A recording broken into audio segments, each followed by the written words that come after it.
Okay, welcome everyone. I'm Donald Weeks, founder and CEO of ClearPath AI, and your host on the Clinic Efficiency Podcast. Today, I'm joined by Laurie Olivier, the founder and CEO of LifeQ. What stood out to me about LifeQ is that it didn't start as a wearable company. It started from systems biology and biochemistry. The wearable is simply the signal source. The real innovation is modeling the human body as a system to provide what Laurie calls a guardian angel view of physiology. Laurie, welcome. Thank you very much, Donald, for entertaining me and for this interview. Yeah, thank you.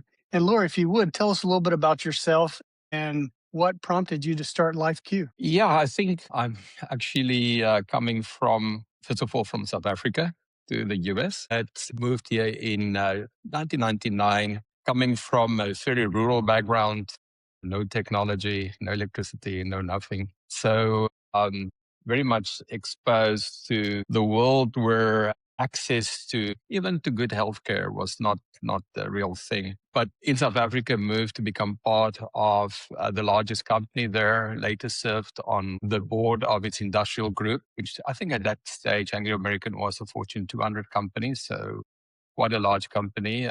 Very much a conglomerate like GE in all different sectors, dominating the South African economy. Became responsible for private equity and venture capital.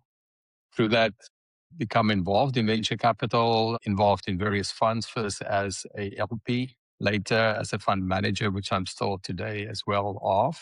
A fund in South Africa, for instance, but at that stage, becoming a co-manager of the first, one of the first Israeli VC funds. Actually, my partners were the partners of the first formal VC fund in Israel, called Athena Venture Partners. Got involved in many startups in Israel and beyond, later on in VC and private equity in other parts of the world. Served on the boards of more than 50 companies, many of them in the medical and healthcare space. I got familiar with the model where you take technology in a smaller market like Israel or another markets in East Asia, and then build the bridge to the larger markets like the US and exit those companies in the US. Well, that was inspired to do the same between South Africa and the US. We're scouting for some technologies in the early 2000s. By 2010, stumbled across 2 PhDs in the systems biology space, learning about the capabilities of systems biology modeling, how you could actually model various processes in the human body. They showed me how they could model some small processes in my body. And that drove me to the conclusion that there must be an application coming forward. That was sort of like in 2009. There must be a world where one almost like many industries where you can connect what's happening in industry to the cloud and monitor it on huge dashboards and things, that if you can convert the signals inside the human body, which is a very intelligent thing, and you can use this very smart modeling of human physiology. Of course, this is an evolving biochemistry space, that you could conceivably have a way where at least you could model the most basic functions of physiology. And then, these two partners were quite fortunate. They were postdocs, and they were retained by some universities in Europe and elsewhere to be a sort of like a pre-filter before you publish some of these models in some of these authoritative global journals, like, whatever. There's lots of different medicine and nature and things like that, to see whether some of these models work. Now, these were not proprietary models, were done by professors in universities. But, it's very interesting models that they tested. But through that, they built a huge intelligence base on how to model different parts of the human body, different systems. And at that stage, being in VC since the late 80s, I actually saw the first PC wave, the internet wave, mobility cloud computing wave. And I just got the sense there must be a way that you can in real time connect signals between the human body and the cloud. At that stage, there was no Apple Watch. There was no watch which had any type of sensing inside the body. There was, of course, medical instruments like pulse oximeters and things, but not wearables. And then, moved around, walked, met with quite a few of these major consumer electronics companies. That was in 2011, 2012, and then, this is going to happen. And then we sort of decided, well, maybe I should do the silly thing, as which VC would not do, but family, friends, and fools would do it, to actually back these two guys, developed some of these models, built the first very basic wearable where we removed the LEDs from the mouse of computers, and built a sort of a sensing device. It was we didn't have a lot of money, and then demonstrated that we could actually connect the human body in real time to the cloud. Of course, used Wi-Fi at that stage. And, that was really the genesis of the company, all aimed at not just modeling the physiology, but the ultimate purpose is, so why do you want to model it? It's because just like in a car, you want to give the human a real-time view of what's happening on the inside so that they could make some intelligent choices. And of course, very key choices which you have to make is to avoid what's today a real epidemic, if not a pandemic, and that is chronic disease, and also to help them to decide better processes to better navigate aging. So I think that was the real pathway from coming from the border between South Africa and Botswana, from a very primitive environment to somewhere where you are actually trying to sort of push the boundary of, and I don't want to say healthcare, but at least, a consumer vision, a consumer engagement with healthcare, and be a complementary force. Because right until today, healthcare is still very episodic. Is you wait until the person is really in the pit and try to get them out of the pit. But we all know there's a lot of talk about preventative medicine, etc. But it's a very difficult thing because humans by nature wants to live without focusing on dangers. They want to live their lives. So anyway, that's the genesis to where we came. Very interesting. Well, I know you've been clear that LifeQ didn't start from the wearables. It started from systems biology. When did the vision crystallize that you could model the body like an engine system? I mean, where you're predicting cause and effect, not just reading symptoms? Well, I mean, in the academic space, it's already there for decades. It is basically a sub section or subdiscipline of biochemistry where causal modeling has been there all along. So the question is, how do you practically apply it in the real world? So what's quite interesting is at the time when the human genome was sequenced, which is not so long ago, I mean, you think it sounds long ago, but 15, 16 years ago, you had the huge sequencing by Venter, Craig Venter. And many universities then in their biochemistry departments, they started to focus what I call more on the digital side of things. In other words, and many universities did not push what I call the analog side of things, and that is the analog signals of the human body. And only a few universities excelled in that. And one happened to be in South Africa, the University of Stellenbosch, where LifeQ was founded, and where the first these PhDs came from. So I think the concept of modeling was then taken from the university setting into a more practical setting. So I think starting to apply it in a more holistic way.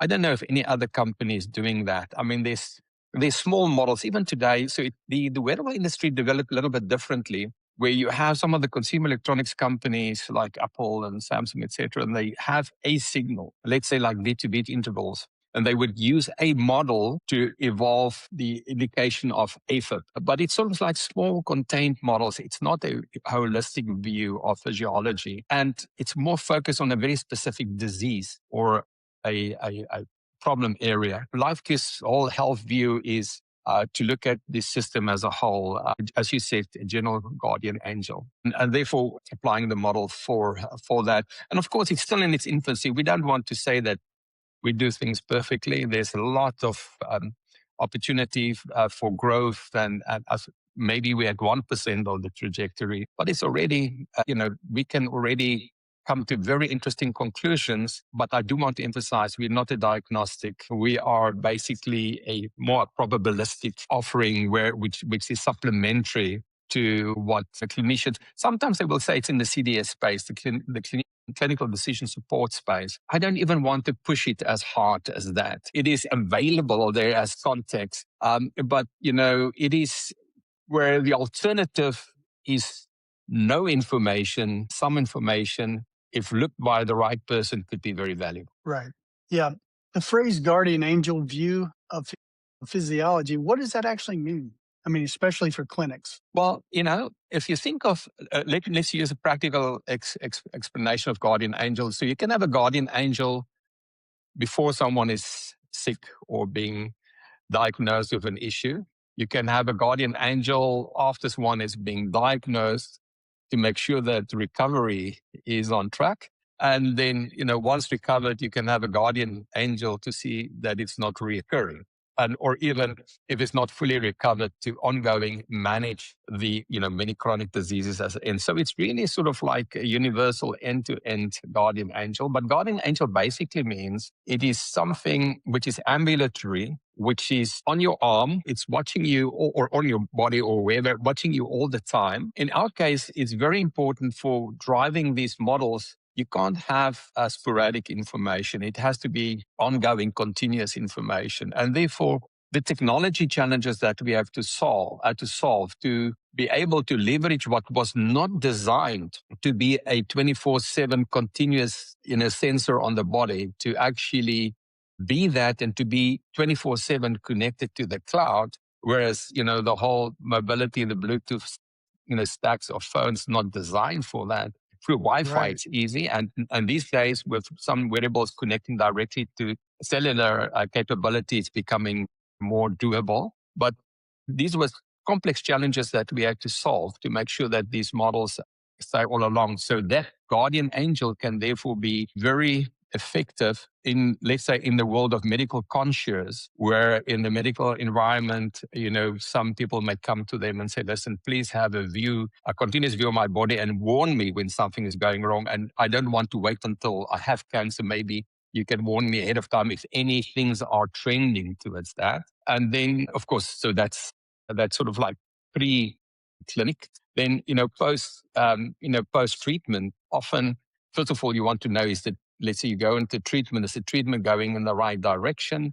Usually there's a follow-up diagnostic, but follow-up diagnostic might be a month, 3 months, 1 year later. It's actually, with today's technology, possible to see way before you go to the diagnostic, to call that patient in earlier and say, listen, let's have the diagnostic now because the trending is not as what we would hope it to be, so that you can do it. And then, of course, once you have an ongoing condition, particularly chronic condition, it's worth monitoring. A good example is we've just yesterday been advised by an elderly lady which moved on to Ozempic. And suddenly our technology starts showing she's aging faster, because what happened is, if you look at the impact of Ozempic on the immune system, it has actually and you can go online and you can check on it. It actually gets the heart rate variability to decrease in a consistent way. And as the heart rate variability decreases, of course, it means that your body is actually on the fight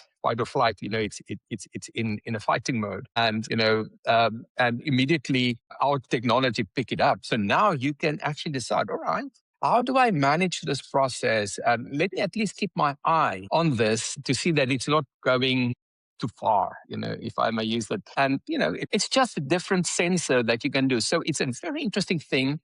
Any therapy, often therapy has toxicity, has downsides. And you want to make sure that you achieve your goal without too much of a downside. But you have to keep your eye on it. And that's why people sort of sometimes the physicians call you back to double check on that. No, this just gives you a sort of a real-time view on it. So this is a good example as of yesterday, where our technology is being used post the clinical environment in an ongoing chronic monitoring environment, if I may use that as an example. Absolutely. I think it would have been very good. I know my wife at one point, she was in a trial with kidneys, and they gave her a specific drug, and they just asked her to just report, whenever things changed, if her blood pressure went up or something happened. I think if she had something that she was wearing that could actually kind of monitor and kind of let them know ahead of time, something's going wrong, because it didn't take very long for her. She went downhill really fast, and this drug was killing her. So she had to come off of the drug, and it wasn't doing good for her. So I said, yeah, something like this would have been a real, it would have been a red flag to the doctor. You could have seen something's happening. This is not right.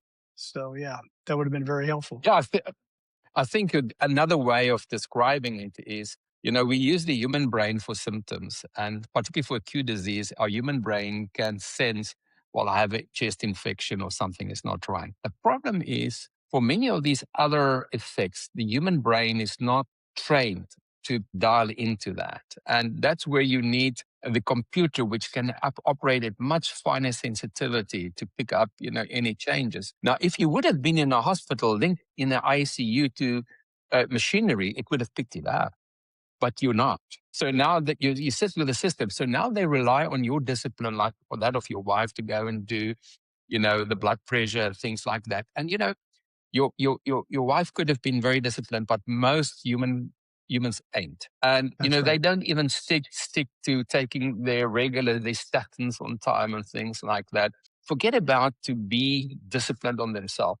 So you need something that can watch you while you are not concentrating, which will take care. And that's why another part, a very important part of this technology, is to develop the functionality for the clinician or for the business, which let's say it's elderly care business, which focus on fall detection or fall prevention, whatever, or a telehealth medicine or a health conscious medicine, which want to have the eyes on the person. So unlike consumer products, let's say like Apple, Whoop, Aura, where generally speaking, the syncing happens when you open the consumer app, this syncing has to happen all the time with your permission, has to be fed to the cloud of whoever watch over you, whether it's a clinician or assistant or whatever, and Right. then enable that technology to flag when things are not trending in the right direction. So I think that replaced the brain as the symptom checker. It also replaced the human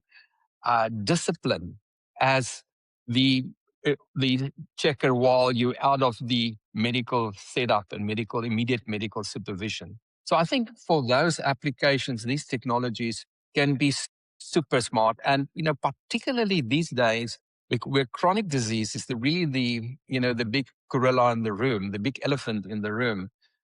Chronic disease is just such a slowly trending thing. And it's so difficult. You don't get these big swings of cure and sick and whatever, where your body can pick things up. You need something which have a constant guardian angel monitoring on you. Right. Well, that's good. I want to take us back to something you had said earlier. You were talking about 24 by 7 app independent data sync, something even major consumer wearables struggle with because of mobile OS limitations. Can you explain why continuous sync is such a critical unlock for real ambulatory monitoring? Yeah, absolutely. Thank you very much. A very good question, Donald. So, firstly, wearable is not a very fancy instrument. It's usually a ring or a device which is very small. The battery is very small. When you draw signals from the body, it's a little bit like mining for a mineral. Let's say mine for gold, you get in the same ore body all other types of minerals. These are byproducts, but you have to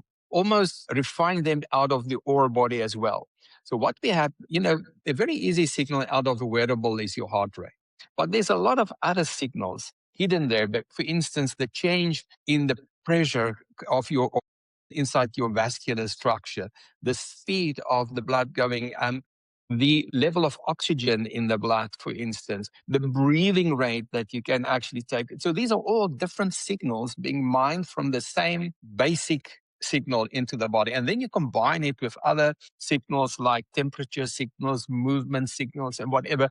So and sometimes you have also galvanic skin response and things. So you pick up a lot of different signals. And then there has to be some pre-synthesis on the device, refinement on the device, because you can't just send all that raw data to the cloud for syncing, because the power that it needs for the radios to send all that raw data is impossible. Now you have to get to that compromise between how much do I tax and put effort by the processors on the device to save transportation costs on the radios on the device.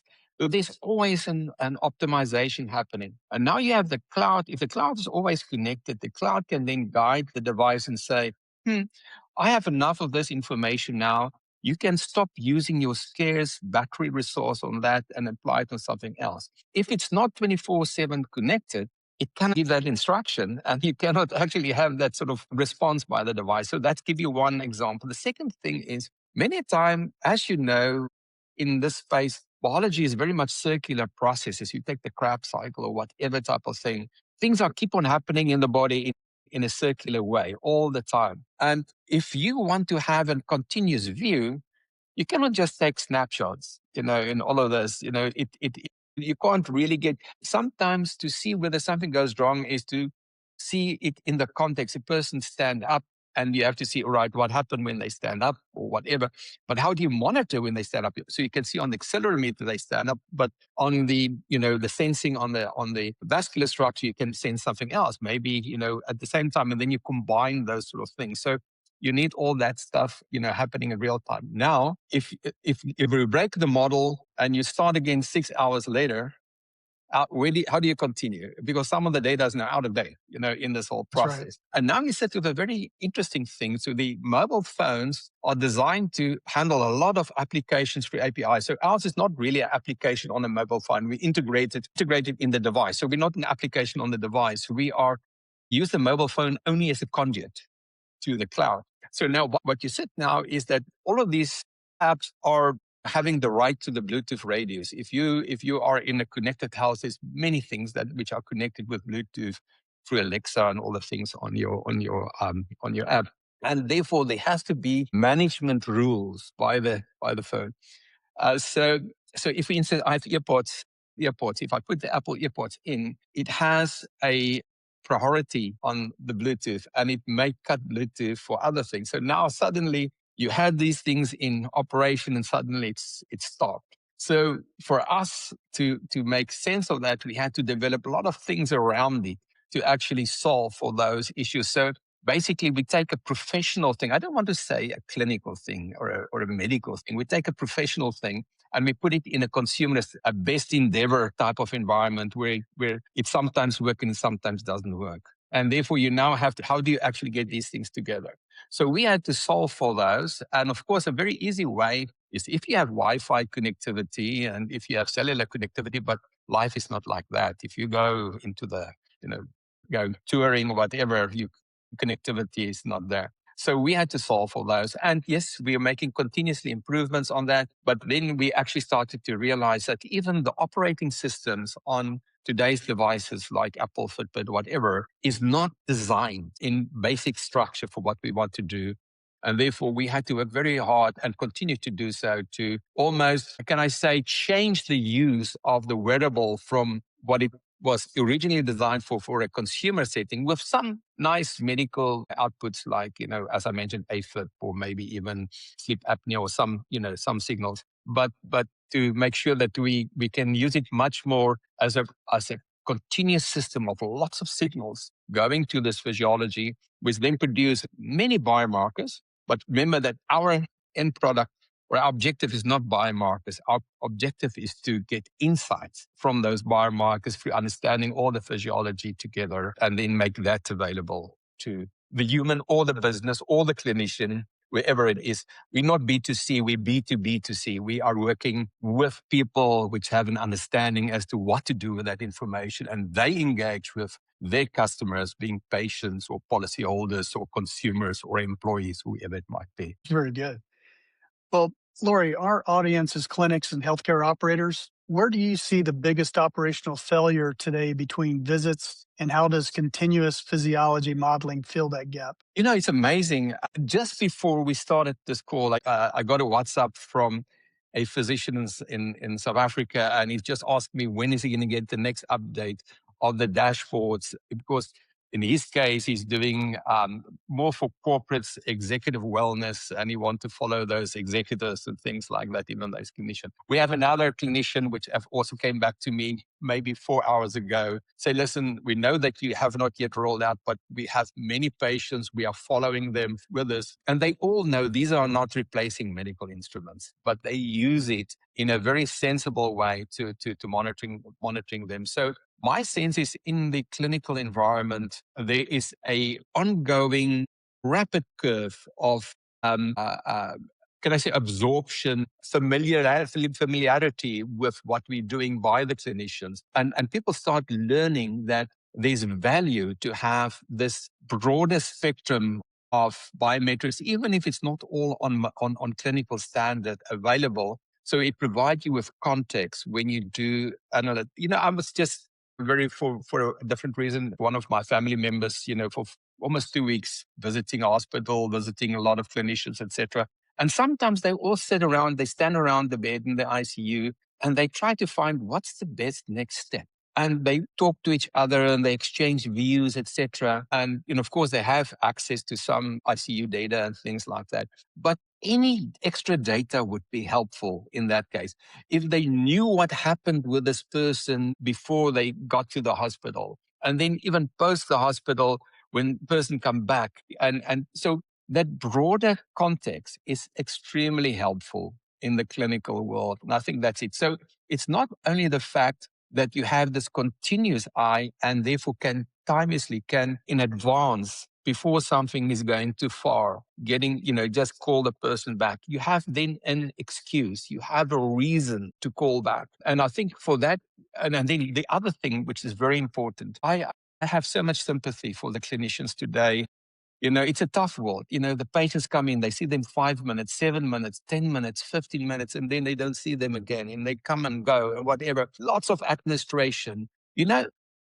The electronic world is so powerful. The computer is so powerful. Why not let the computer help with the triage? Why not let the computer help you? It's not perfect, by all means. We all know how important it is. People, particularly in the US, it's so, the litigation, people are so, hard on it. But, if you can just help for a clinician to make a little bit sense in this haze and this tsunami of information coming to them, and help them with some tools to actually focus on what they really should focus on. And I think therefore, can I call it as a source of productivity and efficiency? It could also be helpful, not only as a source of prediction or prognosis or whatever, but Right. there's other values also where these technologies could really make the life of physicians so much more easier and so much more effective in terms of what they do. Yeah, absolutely.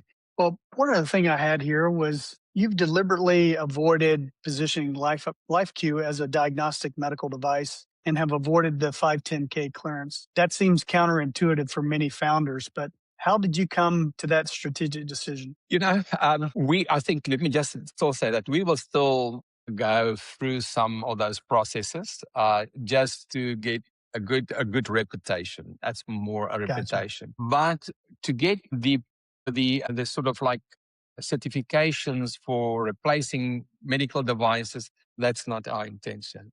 I think my sense is in time with lots of data, and this will almost naturally happen because you get more and more. I mean, as you know, just let's say how you use digital technologies for analyzing X-rays, MRIs, and all the various things. The human eye is still there, but you have the digital analysis below that, and it's a combined thing, and you will get approval, but you still need to have that expert view on top of it. So it's always there. So from our point of view, we thought it's actually sometimes a defocusing. Whenever you talk about that, then everyone just zero in on where you have the certification, and is it their blood pressure? Is it now for this disease, for that disease? And then they start forgetting our overall value proposition, which is actually to look at the system as a whole, to actually be prognostic, to be predictive and not diagnostic. Also, the other thing is to be holistic, not specific. So whenever we would, for instance, sense something wrong in the cardiac space, we will say, well, it could be one of 10 things, 15 things, because based on whatever analysis we have, you can't be that specific somewhere there. But at least it's like I just mentioned to you, this lady which I talk about with the Ozempic. I mean, we had, people with very specific cardiac issues where they're extremely fit, but, for some, familiar reason, they had a defect in some of the vascular structures and things where our technologies are picking it up. So I think that's what we want to be. We want to be an early warning system. We don't want to be the diagnostic at this stage.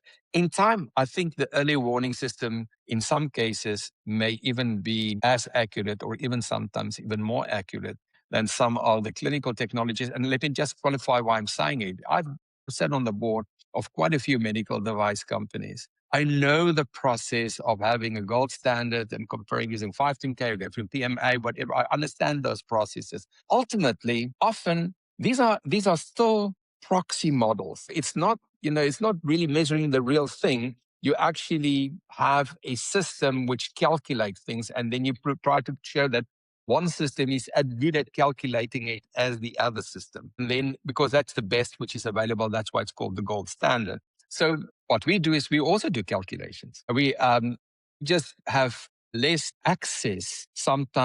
We sometimes have to go 2 or 3 steps back where we pick up a signal, whereas I think some of the medically, clinically proven systems pick it up much more close to the signal. There's a biometric which they get straight from the body closer to the specific calculation. So in time, it will be there. But I think right now our emphasis is deliberately holistic and prognostic. Yeah, that's good. On a different note, you said that you're scaling in China into millions starting mid-April, I believe. Now, why China? And what does that market enable strategically that the US doesn't? Sometimes if you're born with this silver spoon in your mouth, you are having a certain mindset. I mean, in the US, I think the excellent healthcare system is both the enemy and the friend. It's a friend because it's good, it's expensive. Some people will challenge it, but I would say if it's not best in the world, it's near the best in the world. In some areas, definitely the best in the world. So the downside of it is just look around you with all your friends and family. People just live irresponsibly because they know they can go to a very good medical institution and get solved. And the primary care environment's up to date, but by the way, it's getting under stress faster. I mean, it's moving to where the UK and Canada is, where you start waiting for doctor appointments, medical appointments. But, 10 years ago, phone the one day, you get the appointment the next day, or even the same day. We had a very good primary care system.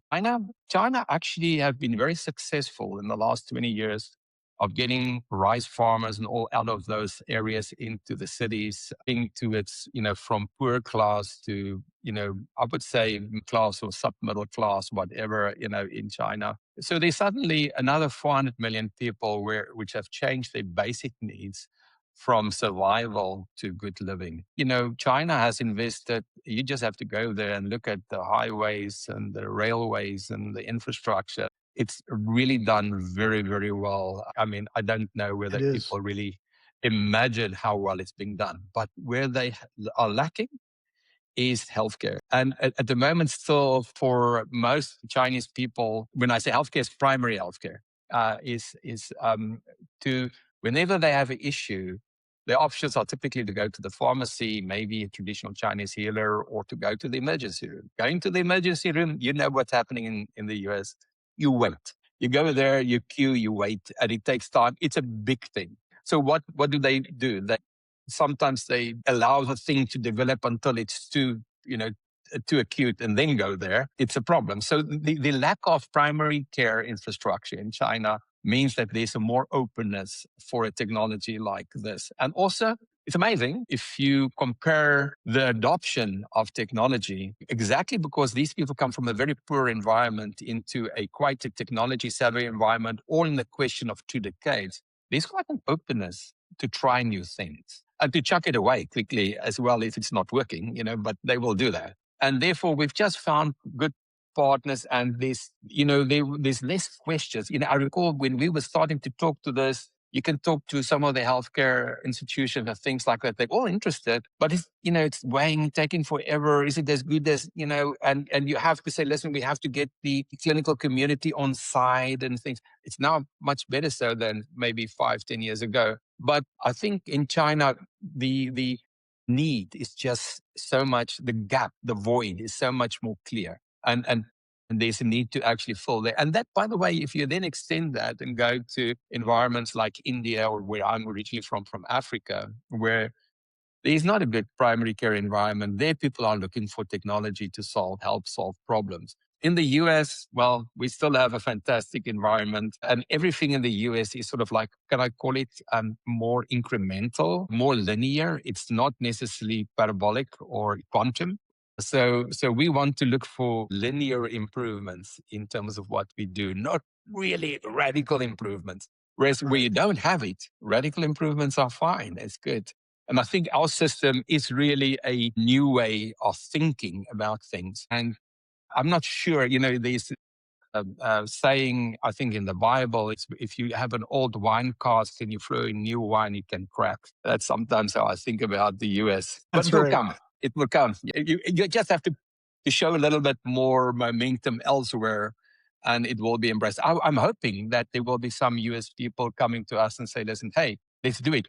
Funny enough, we have now where we get the request from physicians. It is actually more in the developing markets where they reach out to us and say, hey, we know you don't have the system yet, but please just send us a couple of devices, give us a dashboard. We will deal with the consents. We just want to use it. Sure. Absolutely. Well, you mentioned something earlier that was fascinating. Humans resist early health alerts. How are you thinking about behavioral adoption across age groups? Yeah, I think that's a very good question. And for us, one of the most fantastic things in the last few years, can you believe it, is AI. And it's the large language models. Now, remember that the large language models it's not, people think it's very intelligent. Actually, it's as dumb as can be. It's just connecting words. It has no causal logic in it. There's no numbers in those things. But you know what's the fantastic thing is it actually can cross-connect worlds to each other. If you can, for instance, take biometrics and represent it in words, it can then go and look into studies and can look at a lot of things and see what is being said about those words. And then it can actually form intelligence. And that's where the word, the artificial intelligence is coming from.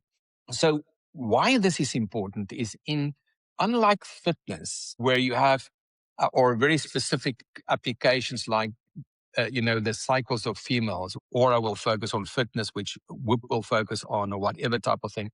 Here, the answers to the humans are more or less the same. If you have a problem, the recommendation by the app will be more or less the same for everyone. Health is not the case. Health is so diverse. It's so personalized. It's so different for every human, all 8 billion people, all different, and even week by week different. So you need answers that relate to that human, their specific focus at that specific time. And therefore, you need the user engagement layer become as important as this entire system that feeds its intelligence. And that's where this is just so timeless. So what we found is if you want to have someone to keep engaging and keep incremental to what we consider almost honing into a better sweet spot over time and try things like supplements and therapies and things to get to a better outcome, you better give them instant feedback and instant gratification. If there's no instant gratification,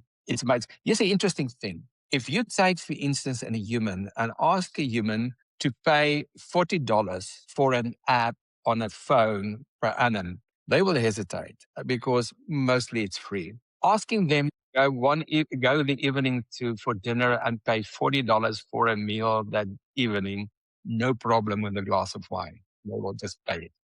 Right. Because instant gratification, whereas the other one, I'm still have to see the benefit as it comes down. So for us, what we need to change is to have instant gratification, which means instant feedback. Now, interesting in health, to give instant feedback, you have to monitor at a resolution that you can see what's different tomorrow versus today. And it's not easy. Therefore, that's where the holistic system comes in quite handy because every day things are changing in the body holistically. Therefore, there's fresh information every day which you can feedback. But it's not, you should not expect the human to open the app and look at a lot of data points and graphs and wait for the thing to tell them, well, go more regular to your bed and, make sure that you don't look at blue light and turn the temperature down, whatever, if you want to sleep better, that stuff. What you have to want there is, like, for instance, this lady, which I've just mentioned now, let's just use again an example of Zimpic. Say, listen, change my dose. Is it changing the trajectory of my aging? Yes, no. Okay, well, maybe I can go to my doctor and say, listen, is there not a way that we can modulate this a little bit and I can check whether, there's some improvement, and I can see it tomorrow and I can see the day after tomorrow. So for me now, my engagement is fresh, it's daily, it's in my mind, it's in my mind all the time as I go through it. Sure. I think that's so critical. I mean, it if you have diabetes, which are about to lose a limb and they still go into the sugar because and so forth. They can't get out of that thing. But if you can give micro improvement positive feedback, then they say, well, at least I've done something here and it works. Maybe tomorrow I'm going to try it again. It works a little bit more, and day after a little bit more. So that micro habit changes and micro adjustments are critical. And therefore, you have now technology that you can feed this, because some people are, like me, I'm an email person, but other people are WhatsApp people, other people are Instagram people, whatever. You have to find, where do they actually find their gratification every day, and try to send and sort of like almost wedge your technology into that. And I think that the technologies of user engagement is changing. But critically here is what I mentioned, is that you need to monitor at the resolution that you can give a daily sense of change, and therefore can reward a person daily if they are improving. And of course, that's where gamification also come in. Like, for instance, we will have on our system, if people can compete, who has the biggest difference between the chronological age and the biological age, how that is changing. We did the most to actually change today in whatever system, the change in the life expectancy based on that specifically system component depends on what your interest is, and Yeah, therefore yeah. you can choose it and you can gamify it, and you can keep it fresh and real. That is critical. If I have to change this company and restart again, I told my colleagues, I would have started more with it was not available at that time, with the user engagement side and a few biomarkers with a small portion of the human physiology model, and then just get them excited about that for those people which happen to focus on that physiology, and then start broadening the physiology all the time. Solve the engagement first. In our case, we did it in the reverse. We first built this entire sort of like model, and now we're building the engagement platforms both for the businesses as well for their customers. And we are so fortunate about AI and LLMs that allow us. And some of the models, if you talk about Anthropic, etc., these models are very well trained. The problem, by the way, is if you take, and I can conclude with this, if you take data today, like taking data from Whoop or Apple or whatever, and you go to ChatGPT and you put it into that, and you say, "Tell me about it," then it gives you a very interesting answer. The problem is now every time you have to go and take that data and put it in, and by the way, this machine doesn't have the hindsight of all the data for the last 3 years, every day, every second, which our system has, type of thing. Secondly, these systems are being trained by, let's say, being trained by PubMed.